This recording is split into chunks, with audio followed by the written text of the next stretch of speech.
This is the Independence Blue Cross Monday Night Kickoff Show, a weekly recap of your Philadelphia Eagles. Broadcasting live from Hard Rock Cafe in Philadelphia, tonight's show is brought to you by Penn Community Bank, Hard Rock Cafe, Philadelphia, Independence Blue Cross, The Capitol Grill, Rob's Automotive and Collision, and BCWSA. We now go live to the Hard Rock Cafe in downtown Center City, Philadelphia for the Independence Blue Cross Monday Night Kickoff Show. Now, here are your hosts, Paul Jolovitz and Paul Domowitch.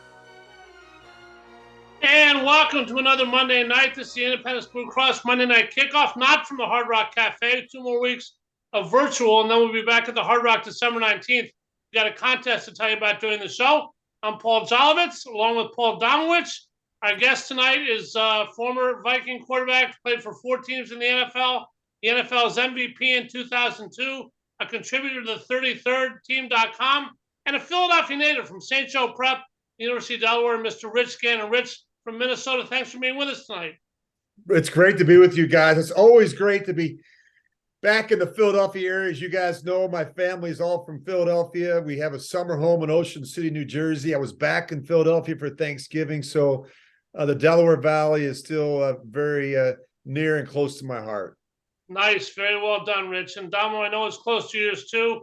Obviously, yesterday, the Eagles 35-10 over the Titans. To me, there are 3 games that separate themselves this year for the Eagles. The Viking game in week 2, the Steeler game a little down the road, and then yesterday. Did the Eagles play their best game of the year yesterday? I don't know about that. I mean, I think it's hard to really differentiate what was the best game. I think what was impressive to me, and really what's been impressive to me, guys, watching this Eagles team this year, is their ability to shift gears. And here's what I mean by that. You know, you look what they did last week against the Green Bay Packers. They had 363 rushing yards.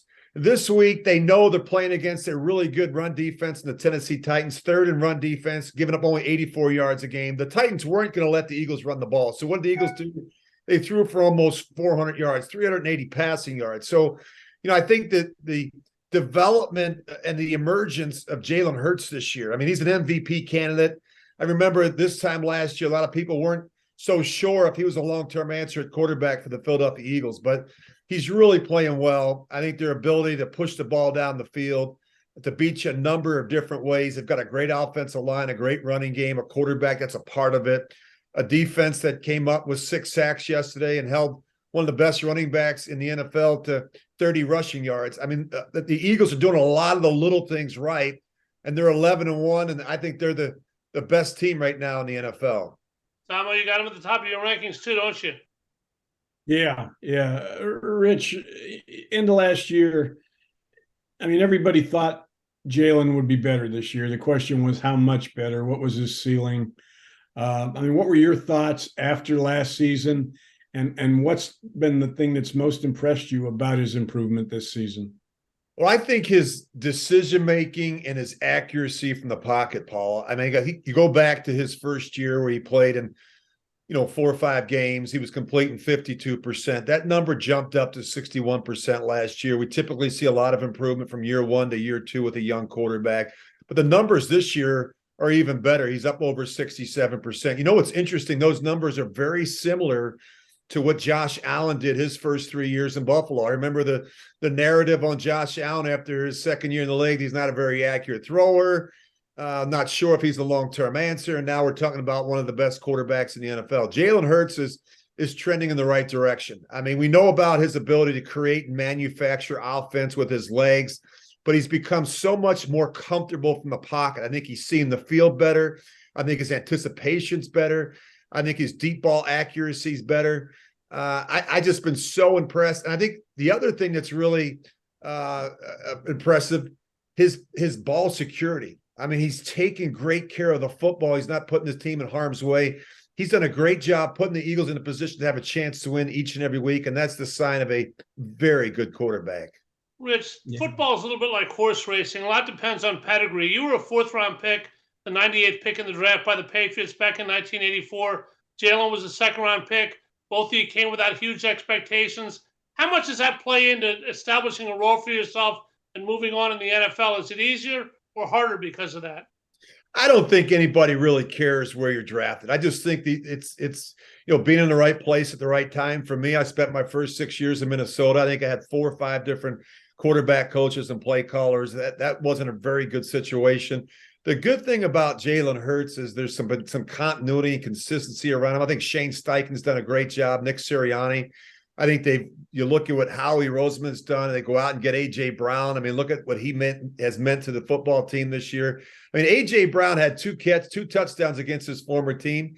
When you look at how important that addition was, if you take all the Tennessee Titan wide receivers this year combined, they have 4 receiving touchdowns, and A.J. had 2 in the game yesterday. I mean, I still don't understand how they let the guy go.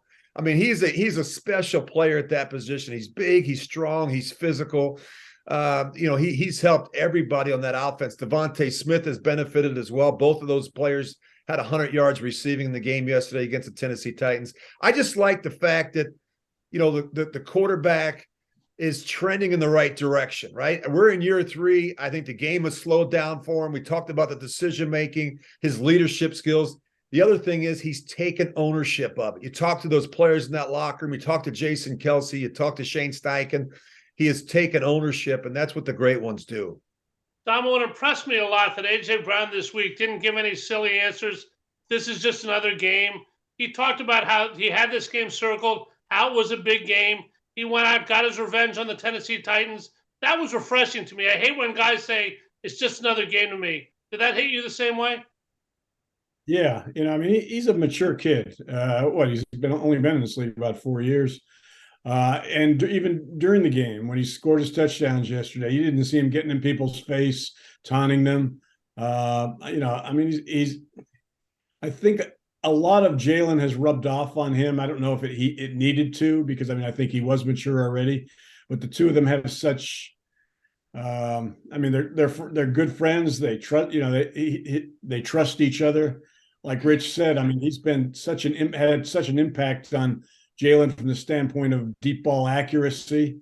He had 3 touchdowns yesterday. That all were 20+ throws. All 2 of them to Brown.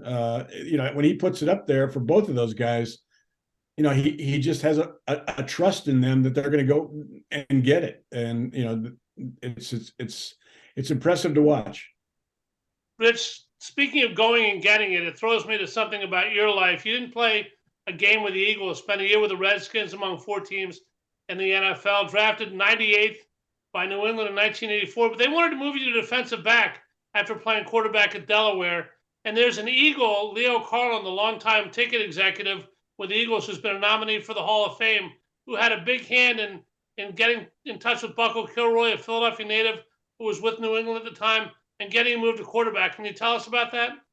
Yeah, it's a really interesting story. Of course, I've known the Carlin family a long time. I went to high school at St. Joe's Prep. I played with Leo. I played with Clayton. I played with Chris. So they're all teammates of mine. Of course, I got to know Leo Carlin Sr. very well. And we'd go to a lot of concerts in the off season. Leo was a ticket manager. We'd go to, when he with the Philadelphia Eagles, we'd go to Eagle games. We'd go to the Philadelphia Star games when he was with Carl Peterson and the Philadelphia Stars. So, Leo's been like an uncle to me. And so when I got drafted, when I finished my last season at Delaware in 86, I got drafted by the Patriots, one of the few teams that didn't work me out. I got a call from Dick Steinberg, at the time was their general manager, and he said, "Hey, we're real excited to have you. We just want to find the best position for you." And I thought to myself, boy, that was a mistake.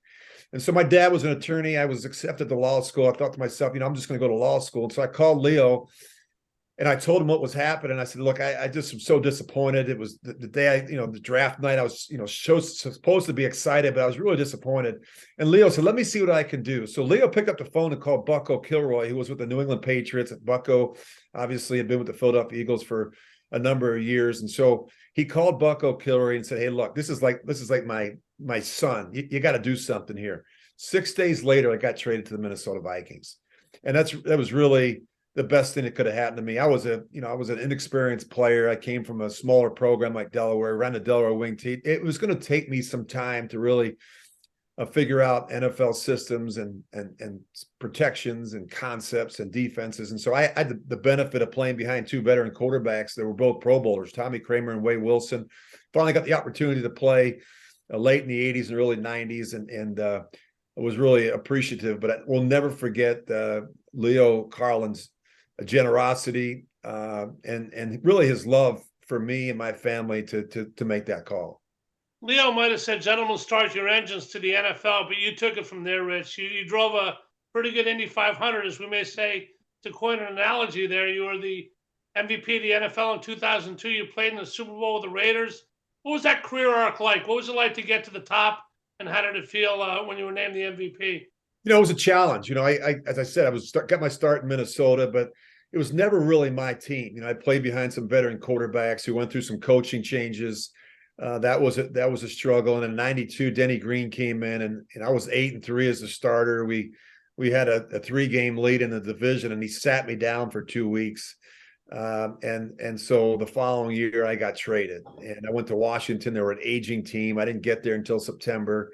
And that team finished 4-12. I played in 4 games, and I eventually had rotator cuff surgery. So I was out of football in 1994, and I had to really kind of restart my career. So I went to the Kansas City Chiefs in '95 and got a chance with Marty Schottenheimer and Carl Peterson, Terry Bradway, a longtime personnel executive and scout, New Jersey native. So for me, it was a process again in Kansas City to kind of earn the trust and the respect of the coaches and players. Didn't get a chance to play a ton early. Got a chance to play a little bit in my 3rd and 4th year. And that was the disappointing year. We went in '97, we went 13-3. I started the last 7 games or 8 games, we went 7-1. And I didn't start the playoff game at home against John Elway and the Broncos. Of course, they went on to win the Super Bowl that year. So after that, I was disappointed. I got a chance to go to the Oakland Raiders, spent 6 years there with Al Davis and John Gruden. My first 3 years, went to 4 straight Pro Bowls, was the league MVP. We went to a couple of AFC championship games. We won the division, I think, 3 straight times. So, that was a lot of fun. I got a chance to play, but I finally got a team and an owner that believed in me enough to hand me the keys to the car. Richie, I got to ask you this. I remember a story one time about Gruden used to get to the facility at 4 a.m. or something like that, and he said, "Nobody's ever going to beat me here." And one day, apparently you beat him in the facility. You had a key. He was pretty upset about that, obviously smiling at the time. Can you tell us about that, beating John Gruden, and what that meant to him and you and the dynamic of your relationship? John and I were very close. And when I went out there for my free agent visit in 1999, he and I grabbed dinner and went back to his office at the facility. He stopped at a 7-Eleven along the way. We grabbed a 6-pack of beer, and we just sat there and watched film. We started talking about the offense, and it was refreshing because the offense was very similar to what I had done in Kansas City for 4 years. I thought we really hit it off, and I just knew at that point that I had a coach that believed in me, that trusted me, that was going to really go out of his way to put me in good situations each and every week. And so we had a great relationship. And John would come in early in the morning. He'd get in there at 4:30 sometimes, and he'd stay till late at night. And one morning I came over there early. I worked hard as well, and I beat him to the facility. Actually, he got there a little bit before but the doors were locked, and I didn't have a key at the time. This is my first year there in '99. So I looked up, and the corner office was well lit. And so I started to throw some stones up there, and he came to the door and opened the door for me. And eventually I got a key to the building, but that's how it all started for John and I. And we worked really hard. And I always say, if you have that relationship the last thing I wanted to do was to let down John Gruden. Like I just didn't want to disappoint him. I worked so hard, and he did the same for me. So, I think it's so important. I tell these young quarterbacks, these young coaches all the time, the relationship between the quarterback and the play caller and the quarterback and the head coach is so important. You think about all the great teams that have been dominant throughout the history of the NFL. That's usually the case. Look at Brady and Belichick. They weren't necessarily best buddies, but there was a mutual respect and understanding and appreciation of one another that lasted the better part of 2 decades. You look at all the success that they had. So I think that's so important. And sometimes these head coaches don't get it. You've got to be able to relate, and you got to be able to have some type of relationship with your quarterback. Got the first break staring at us, but wanted to ask you this quick question about yesterday's game. Great story by Rich. Quarterbacks are important. The defensive side of the ball, obviously important as well. Nakobe Dean, we saw what he could do in his limited exposure yesterday after Kaiser White got hurt. The Eagles, I think one thing that kind of gets lost in the shuffle, the Eagles tackled really well yesterday. It's been a weakness. They tackled very well. Obviously out-physical, a very physical team, held Henry to 30 yards. How big a part of the outcome of the game was that? I think it's huge. I mean, look, I just remember, this time last year, a lot of people in Philadelphia were criticizing Jonathan Gannon, the defensive coordinator.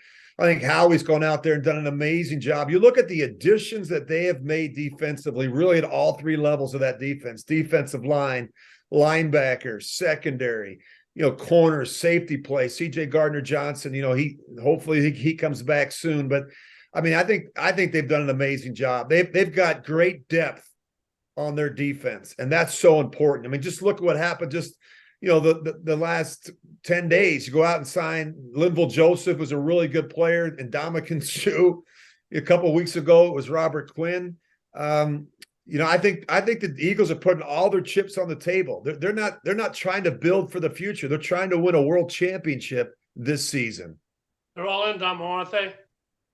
Yeah, another thing that got lost yesterday in the shuffle is the improvement in the special teams play. I mean, they've been criticized heavily for, struggling on that with that unit. Michael, there's been talk about Michael Clay possibly not being back. Yesterday, I mean, everything went right for them. Their coverage, Britton Covey had, I think, 420-plus punt returns. So, I mean, it was clearly something they decided to emphasize and work on, and it showed. Yeah, I kicked their coverage. Literally, the Titans did, and Covey brought back a bunch. Britton Covey not in the World Cup. Lionel Messi is. Who doesn't want a free burger? Listen right now for a chance to win Hard Rock's famous Messi burger, named after the famous Argentine striker. Lionel Messi, we'll ask a question for you. You get a free Messi burger from the Hard Rock Cafe when they reopen on December 19th. Get on Facebook Live on our feed, WBCB Sports, or call 215-949-3232 with a correct answer to our trivia question. Head down to our show back at Hard Rock Philly to enjoy the world-famous Messi burger December 19th. Our first question is, folks, call the number, log on to Facebook Live. Simple question. What Philadelphia Eagle is from Cleveland Heights, Ohio, and Cleveland Heights High School? What current Philadelphia Eagle is from Cleveland Heights, Ohio, and Cleveland Heights High School? First come, first serve. Get that Messi burger, then watch Messi Friday with Argentina against the Netherlands in the World Cup. We're back with the Independence Blue Cross Monday Night Kickoff. Rich Gannon is our guest, Paul Jolovitz, with Paul Domowitch right after this. Hard Rock Cafe in Center City at 12th and Market Streets has it all. Great food takes center stage with dine-in and pickup available. Their burgers are so famous, they have their own chauffeurs. So order delivery and catering too. So if you're celebrating or just getting the band together, Hard Rock Cafe's got your back. For more info, hit up hardrockcafe.com. At Independence Blue Cross, we believe in giving you the tools you need to pursue your healthiest life. From premiums as low as $0 per month to health discounts and cash rewards, it pays to have coverage with Independence. With the strongest network of doctors and hospitals in the region and free 24/7 virtual doctor visits, you can feel confident that quality care is always within reach. Explore your coverage options and enroll today at ibx.com. A truly unique dining experience awaits you at Fogo de Chão. Fogo de Chão awes patrons with their history and tradition of authentic Brazilian steakhouse, offering many cuts of decadent fire-roasted meats prepared over an open fire and served tableside by trained gaucho chefs. Currently featuring a holiday promotion. If you reserve your party now, your guests are rewarded with 2 gifts of your choosing. Contract required. Fogo de Chão, 1337 Chestnut Street in Center City, Philadelphia. For reservations, go to www.fogo.com or call 215-636-9700. Fall into relaxation at Hand & Stone Massage and Facial Spa. For an introductory price of just $69.95, enjoy the tranquility of their massage services and the rejuvenating glow their facial services provide. They even have specialty services such as a pumpkin facial or their signature hot stone massage. Restore, relax, and reset at one of Hand & Stone's 57 locations in Delaware, South Jersey, and Philadelphia, including the Lehigh Valley, for an introductory price of just $69.95. Call or book online at handandstone.com. Restrictions apply. See Spa for details. We now return to the Hard Rock Cafe Philadelphia in downtown Center City for the Independence Blue Cross Monday Night Kickoff Show. Once again, here are your hosts, Paul Jolovitz and Paul Domowitch. Thanks. Back with us now. Remember, Friday Night Live at the Hard Rock. Live music every Friday, 6 to 9 p.m. with no cover. The best local artists on the main stage every week. Make your reservations at hardrock.com. Again, our trivia question for the first break. You get a messy burger at Hard Rock December 19th or whenever you come down. Which Philadelphia Eagle is from Cleveland Heights, Ohio, went to Cleveland Heights High School? The answer, Monsieur Jason Kelsey. We will be announcing the winner, and you get that free messy burger. Enjoy it. Rich Gannon is our guest. Rich, got to be totally honest with you. I'm always honest, and I saw a piece you did today on the 33rdteam.com questioning why people fail to buy into the Minnesota Vikings. I'm one of them. The Eagles beat them pretty easily earlier this year. The Vikings won 1 million games by one score. They're very good. No question about it. Your record is what you say it is, as Bill Parcells says. But the Vikings just give me the impression, and Kirk Cousins gives me the impression that they're good. But when they play the best teams in the biggest moments, they won't be good enough. Convince me otherwise. Well, I'm not in the business of trying to convince anybody. I think there's some really outstanding teams in the NFL this season. I think there's another group of teams that are pretty good that are trending in the right direction. I wouldn't put the Minnesota Vikings up there with the Philadelphia Eagles right now, or the Buffalo Bills, or even the Kansas City Chiefs or Cincinnati Bengals, for that matter. But I think they're a good football team. I think this was a team that was 2-5 a season ago in games decided by 4 points or less. This year, they're winning those games. Kirk Cousins, the numbers maybe don't blow you away, but he's taking good care of the football. He's put his team in a position to have a chance to win each week. They've got a lot of talented players. You look at Justin Jefferson. They just went out and got TJ Hawkinson. He's a really good tight end. They've got two very capable backs in Dalvin Cook and Alexander Madison. I think their defense, they held the Jets. They made the Jets kick 5 field goals yesterday, come up with a couple big stops when they had to. They've got some pass rushers. Danielle Hunter's a terrific player. I think the safety, Harrison Smith's one of the better safeties in all of football. So, look, am I comparing the roster to Philadelphia? Do I trust Jalen Hurts more than I trust Kirk Cousins? Yeah, I do. I think Jalen Hurts in the big moments, even as young as he is, I think I trust him more. Kirk Cousins has struggled in primetime games. He's struggled in the postseason. But, this is a good football team. And they're winning the close games. They're a perfect 4-0 against the AFC East. Don't count out the Minnesota Vikings.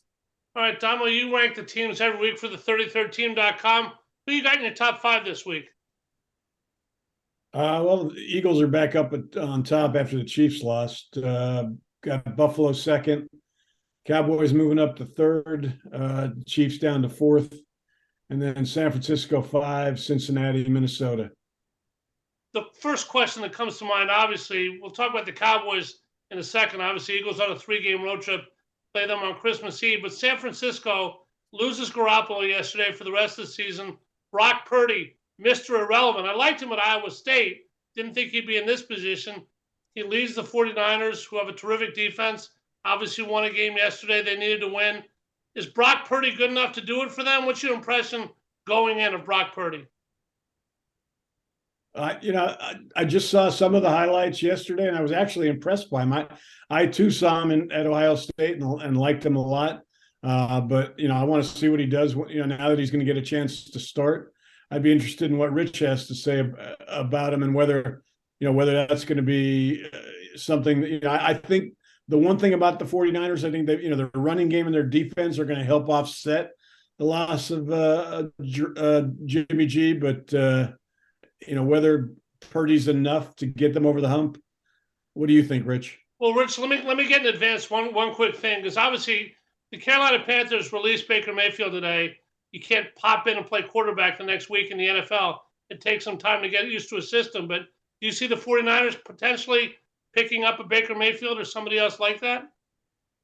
They'll probably pick up somebody. Look, they just signed Josh Johnson, who's he's probably played on every team in the NFL, but he's got some history in this system. He's a reliable guy that can come in a moment's notice and give you some good snaps. But here's the numbers that I think are concerning if you're a 49ers fan. You go back to 2017, and since then, with Jimmy Garoppolo under center, the 49ers are 38-17.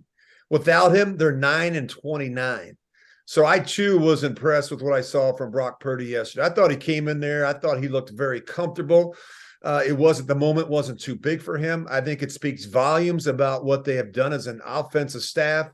Kyle Shanahan, the quarterback coach, the coordinator, this kid was prepared and did some good things. 25 of 37, 210 yards, 2 touchdowns in a big moment. A game that was an important game for both teams. A team that had come in, the Miami Dolphins, that were red hot.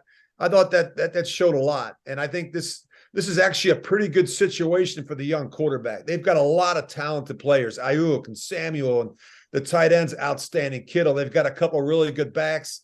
They went ahead and made the trade for Christian McCaffrey.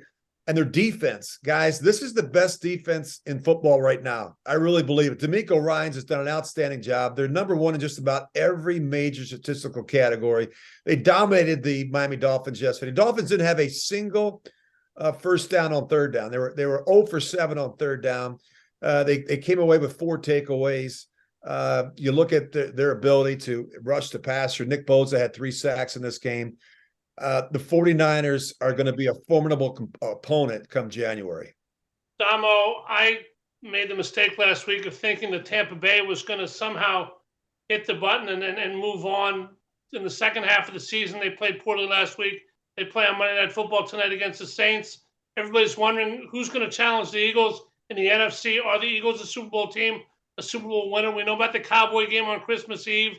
The 49ers out there now with a backup quarterback. The Buccaneers kind of in whatever they're in, stuck in the mud.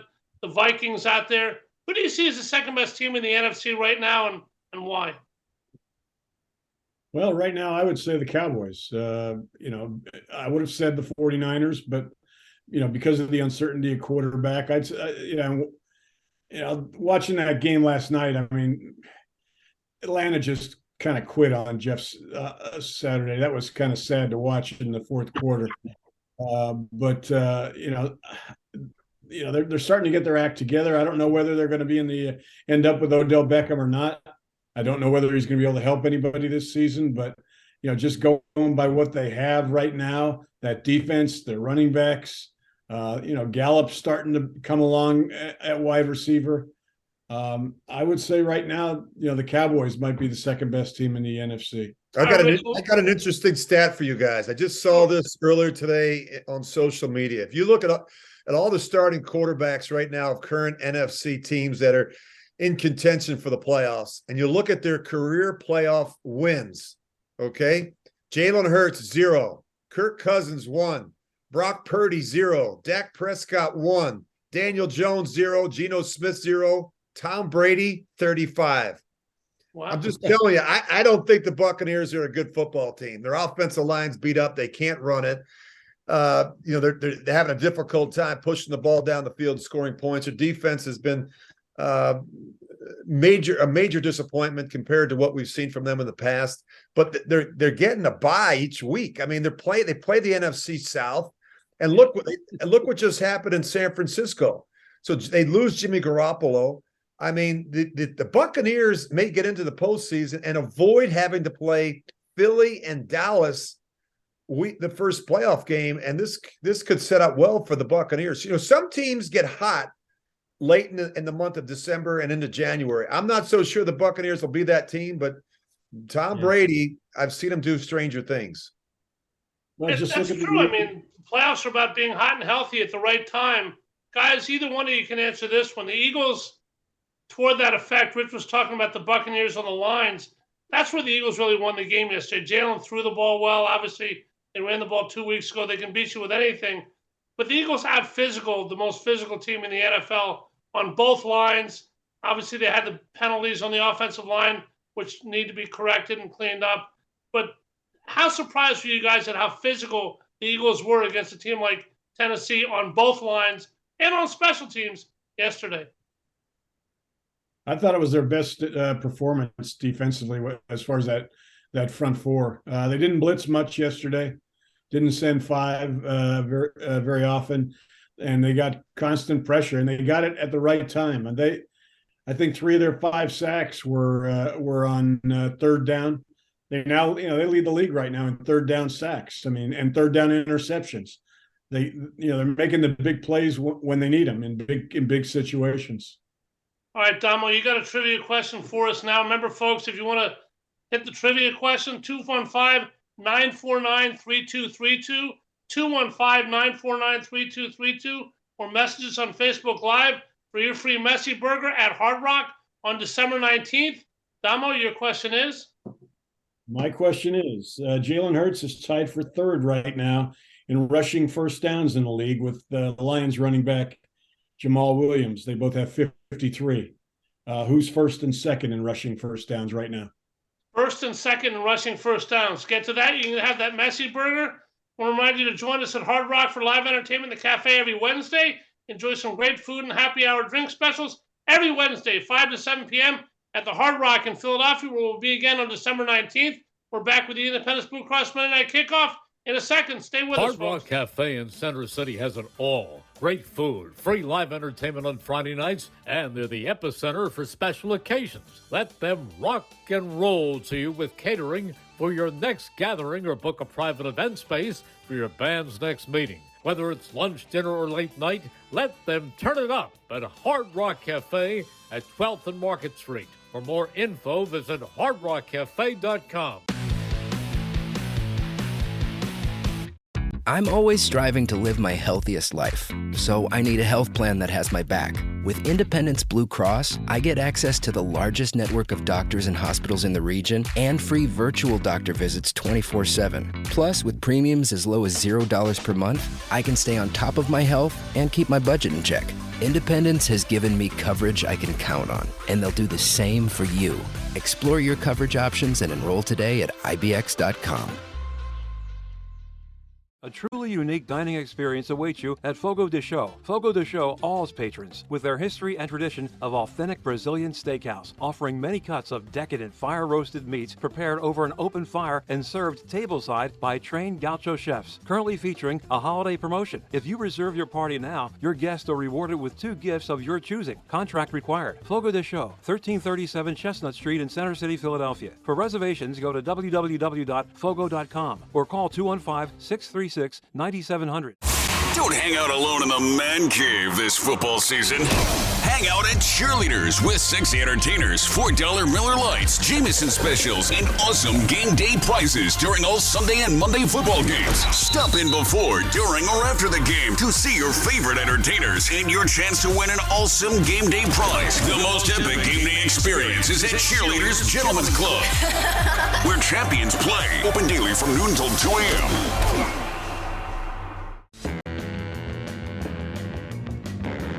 We now return to the Hard Rock Cafe, Philadelphia in downtown Center City for the Independence Blue Cross Monday Night Kickoff Show. Once again, here are your hosts, Paul Jolovitz and Paul Domowitch. And welcome back to the Independence Blue Cross Monday Night Kickoff. You got answers to the trivia questions. Phone in 215-949-3232. What Eagle went to Cleveland Heights High School, Cleveland Heights, Ohio? That would be Jason Kelsey. And Mr. Domowitch, who are the 2 guys ahead of Jalen Hurts and running for first down on third downs? I can give the answer? Yes, sir. Okay. Josh Jacobs with 72, and Bears quarterback Justin Fields with 57, I'm sorry. Plenty of running first downs. We're with Rich Gannon, who played quarterback in the NFL for 18 seasons from Philadelphia.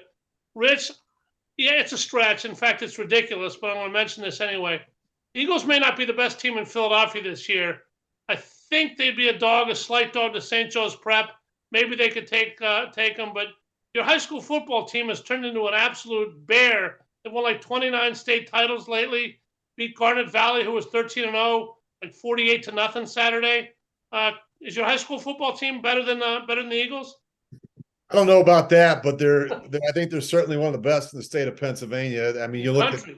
Yeah, I mean they've done an amazing job there, and I think I was blessed to go to St. Joe's Prep. You talk about being a man for others. It's a great institution. I got a great education there, and was some of my best friends to this day were guys that I went to high school with. Jimmy Knowles, a teammate of mine, he's a defensive coordinator at Ohio State. Clayton Carlin, the defensive coordinator at Sam Houston State. They won the national championship 2 years ago. So, these were my teammates. These are my buddies that I still am very close with. We get a chance to play golf every summer in the Philadelphia area with our former head football coach, Jack Branca. So, the prep is always near and dear to my heart. So proud of the job that coach has done with the players. They've got a great program there in North Philadelphia. You sure do. Damo, University of Delaware, remember Joe Flacco, Rich Gannon, pretty nice little quarterback tradition. There's a guy that went to Delaware, though, with Rich that we know from another sport and not playing that either. Do you know who that would be, Mr. Domowitch? No. He was the punter at Delaware, I believe, when Mr. Gannon was there. He was now employed in Major League Baseball, was employed in Major League Baseball, is no longer. Did you go to college with Dave Raymond, Rich? He was older than me, but I know Dave very well. And of course, the Philly fanatic, and one of the best ever. And of course, his dad was my college coach, Tubby Raymond. So I know the Raymond family very well, and Dave's a good buddy. All right, Rich Gannon is our guest. Paul Domowitch, our co-host. Rich, the Eagles 11-1. Obviously, it means nothing now. You got to be hot and healthy when you get to the playoffs.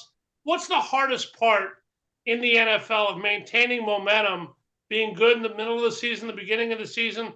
What's the hardest part of staying good at the end of the year and launching yourself into the playoffs and not hearing all the drivel that me and Damo and everybody else tells you about how good you are? How do you keep that edge?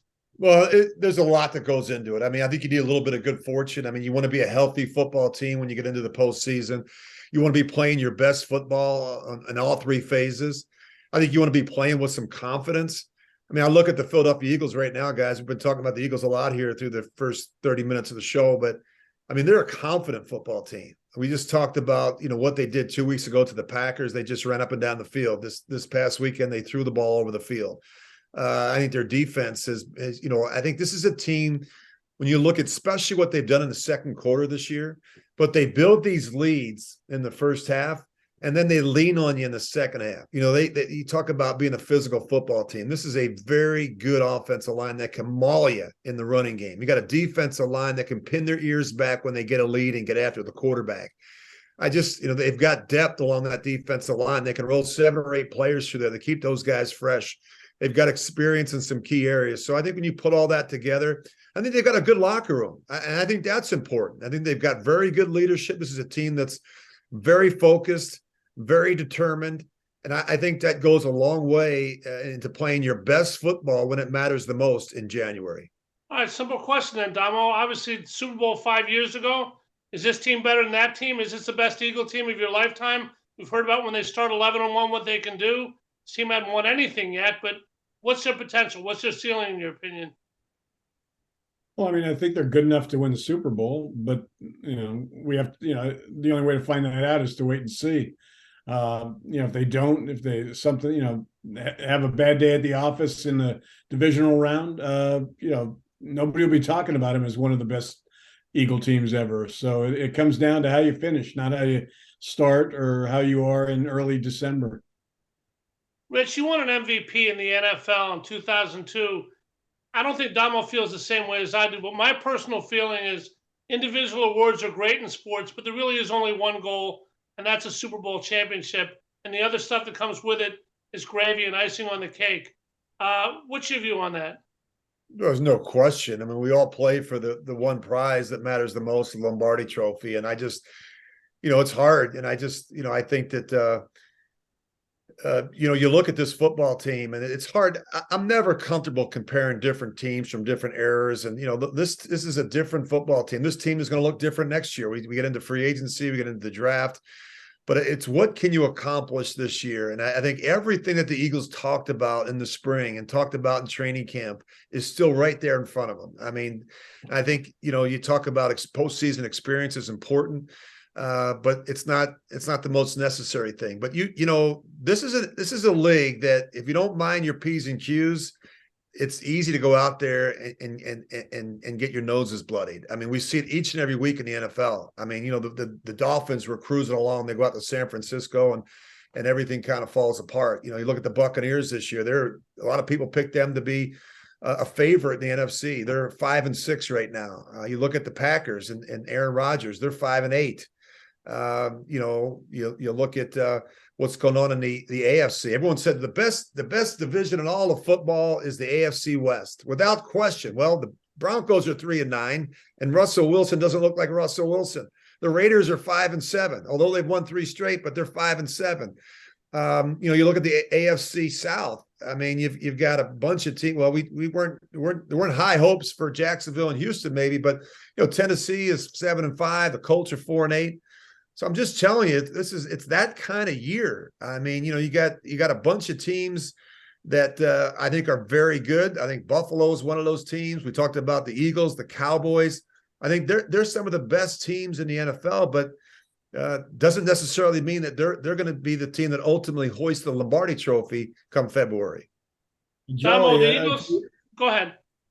If you remember, going back to 2017, when Carson Wentz tears his ACL diving into the end zone in the Los Angeles Coliseum, I mean, every Eagle fan thought, that's it.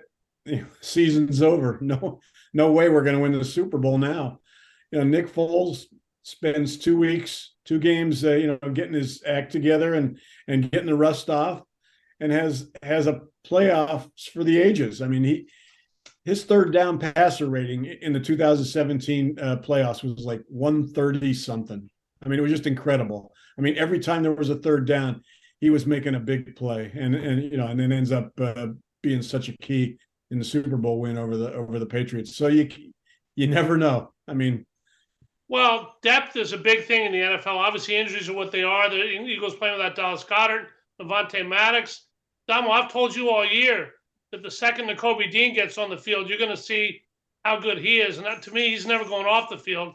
Made 5 tackles in 15 plays yesterday, a couple for losses.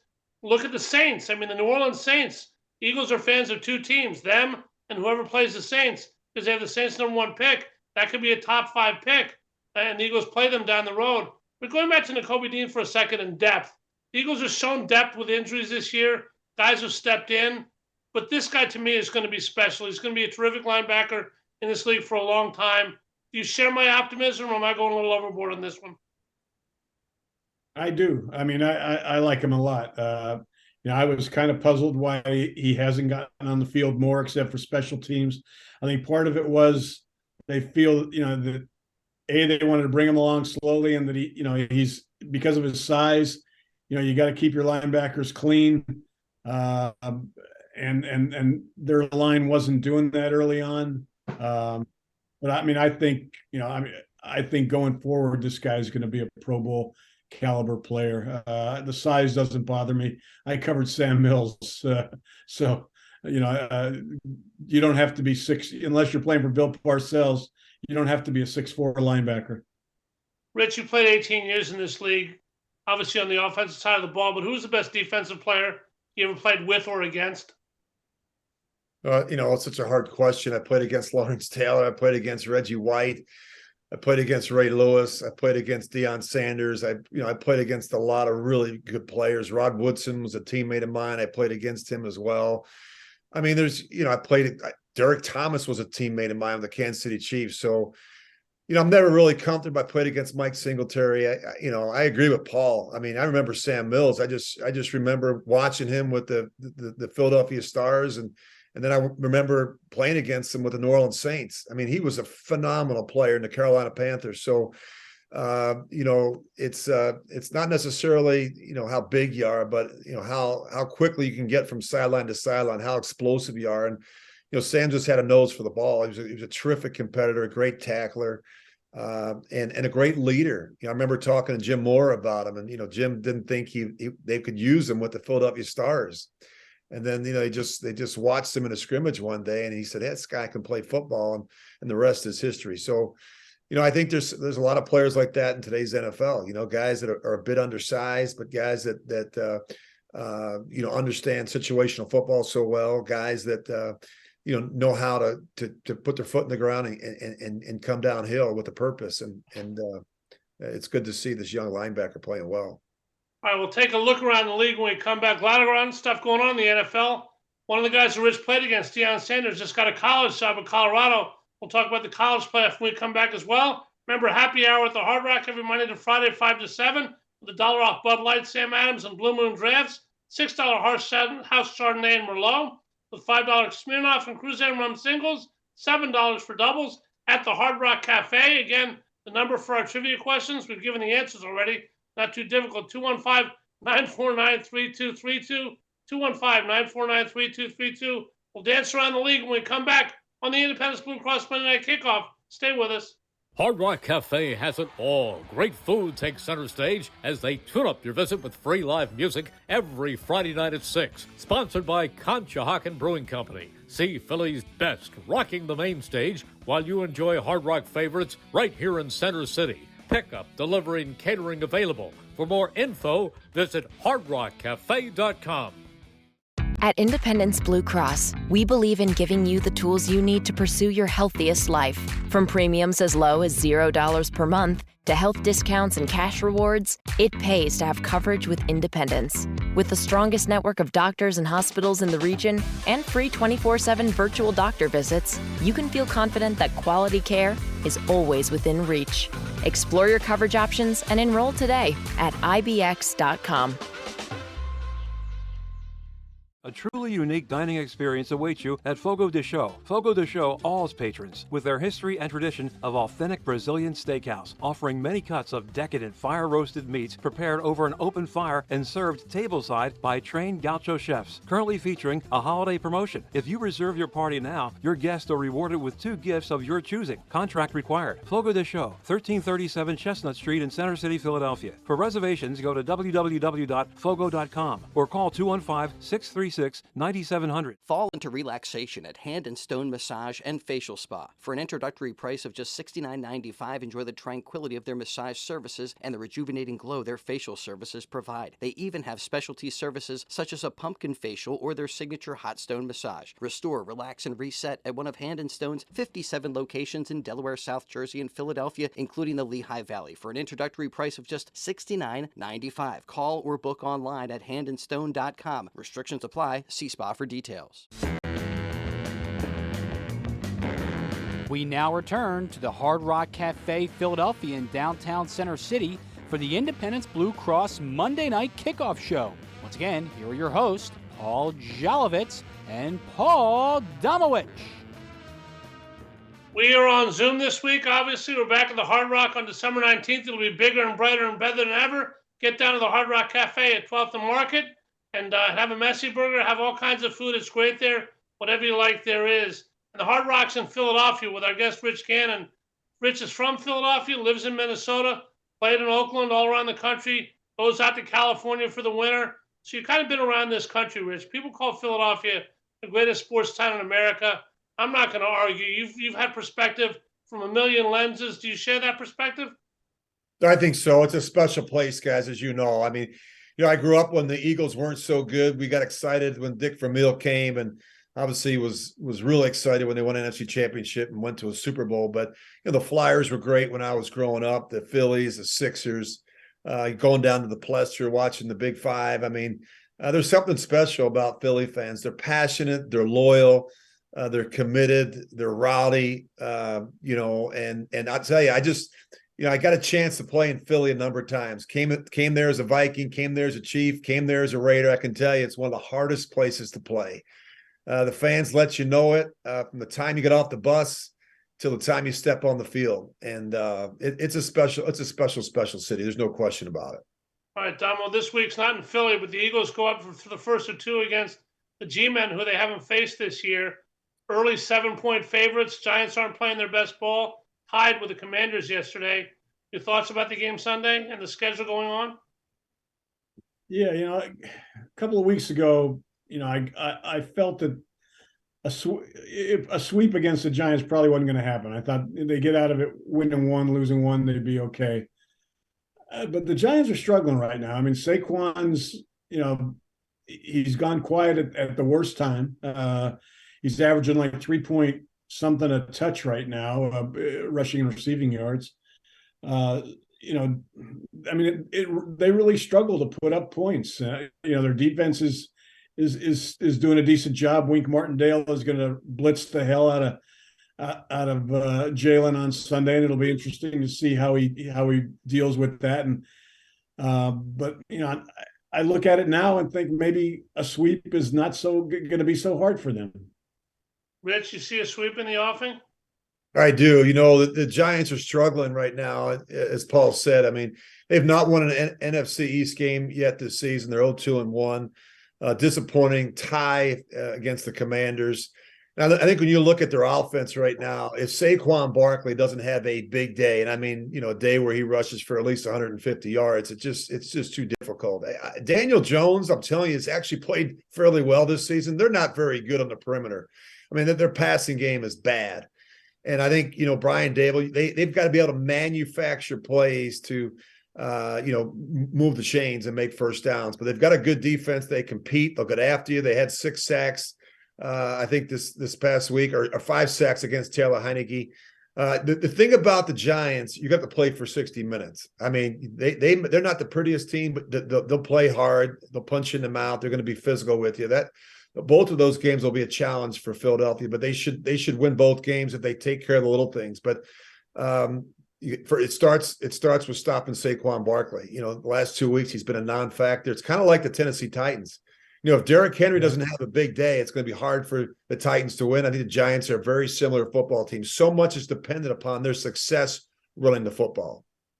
Damo, Rich mentioned Saquon Barkley. The Eagles have another Penn State running back, Miles Sanders, who gets very little credit, and beauty's in the eye of the beholder. I got a great line. He's averaging over 5 yards a carry. I think people think that he just runs through holes that are made by Jason Kelsey and Lane Johnson and Landon Dickerson and all these guys, Jordan Mailata. What do you think about Miles Sanders? He's going to be a free agent in the offseason.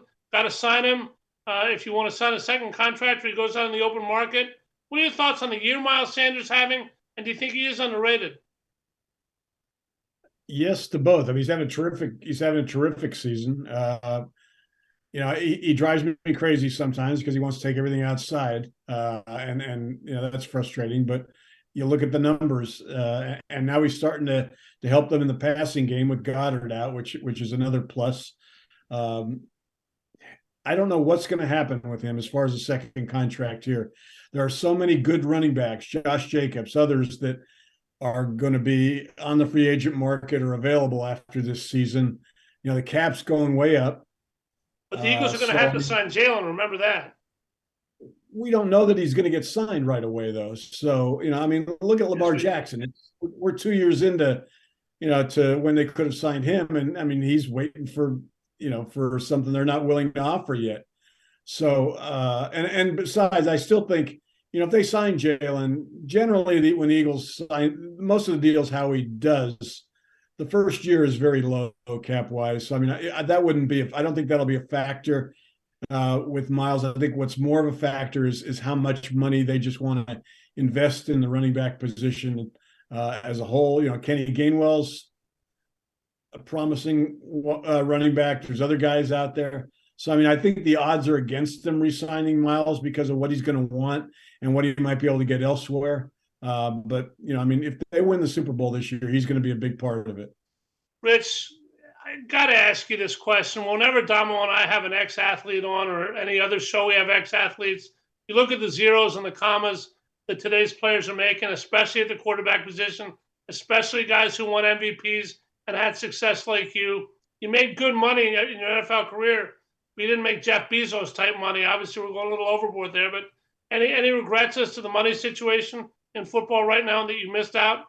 No, look, guys. I remember my rookie year in 1987. I had the conversation with an older veteran player, and I was complaining that I was making $160,000. And Tommy Kramer said to me, well, I was a first-round pick, and I made $25,000. So, wow. Look, I made good money, especially at the end of my career. I'm happy for these players. The average career is still around 4 years. You got to get what you can get. And these guys, they put so much time, effort, and energy into it. It is a profession for a lot of them. Look at guys like Jason Kelsey. They do all the right things on and off the field, and I think that's refreshing. So I'm happy that these guys are making good money. I know working for the networks, we pay a lot of money for the broadcast rights to be a part of these games. And so everyone's making a lot of money. The owners are making a lot of money. The coaches are making a lot of money, and the players should make a lot of money. And you spent 16 years with those networks. What was that like at CBS? I loved working at CBS. I'm still doing some stuff for CBS, still do the NFL Monday QB show, still working for NFL radio. So, I've been lucky, guys. I say it all the time, 18 years as a player. Now I'm just finishing up my 18th season in broadcasting. And so, I never really worked a day in my life. I love what I'm doing. We get paid to talk about football. It's as good as it gets. It's a great game. I think it's the most popular game in our country right now. A lot of eyes on the NFL, especially come December, January, and there's no television event that's watched more each and every year than the Super Bowl. Domo, go ahead. I think you would have made a hell of a lawyer if Leo hadn't intervened. Well, I got a question for you, Domo. There are a lot of groups in this country, a lot of eyes on the NFL games. I said there's 3 groups in this country. Give me the units that's the best of what they do. As far as singing, you got the Rolling Stones back from the 60s in England, Beatles same way, the Eagles offensive line. How would you rank those 3 in terms of vocal capabilities? Rank who? Say that again. Eagles offensive line, the Beatles, and the Rolling Stones. Or substitute a current group, whatever you want. Hey, I'll tell you what, Jordan Mailata, if anybody that's seen that video and heard his voice, I had heard it before. I'd heard him sing in the locker room. The man could be, he's got a career after football as a singer. This man's got a voice that's top rate. I'd put it right there with the Beatles and the Rolling Stones. Rich, you ever play with a guy who had an unknown talent that nobody knew about that you found shocking? Oh, I'm sure. We had a couple singers back in the day, but I haven't heard Jordan Mailata. I heard this Christmas tape is pretty cool. So I just think, guys, anytime the players can be this close off the field, I know a lot of those guys, they do things together. They volunteer together. They visit the local children's hospitals. They go out and have dinner together. So I think this is a Philadelphia team that's going to do really well in the postseason.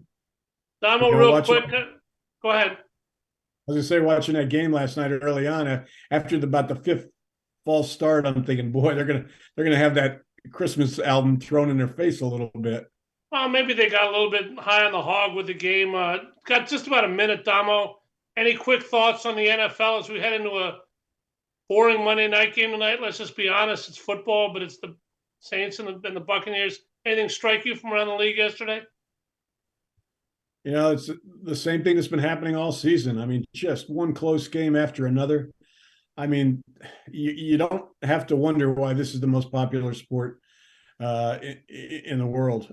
Even with the World Cup going on, they're just in the world.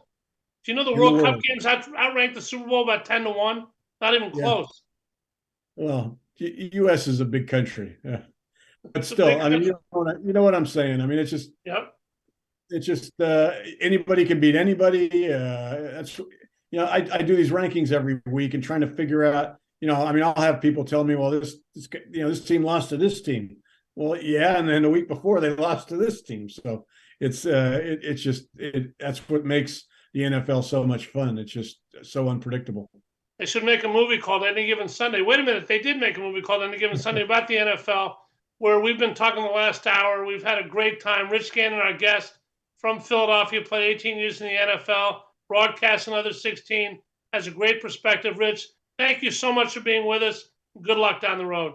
Thanks, guys. Thanks for having me. Domo, great job. Be back next week. 2 weeks at the Hard Rock. Eagles and Giants this week. I think we're both picking the Eagles, right? Yeah, I think they're going to win this week. All righty.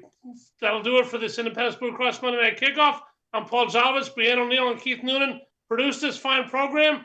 Appreciate the contributions of Mr. Paul Domowitch, our guest, Mr. Rich Gannon. Have a great week, everybody. We'll see you next week at 6, Monday night. Go Eagles!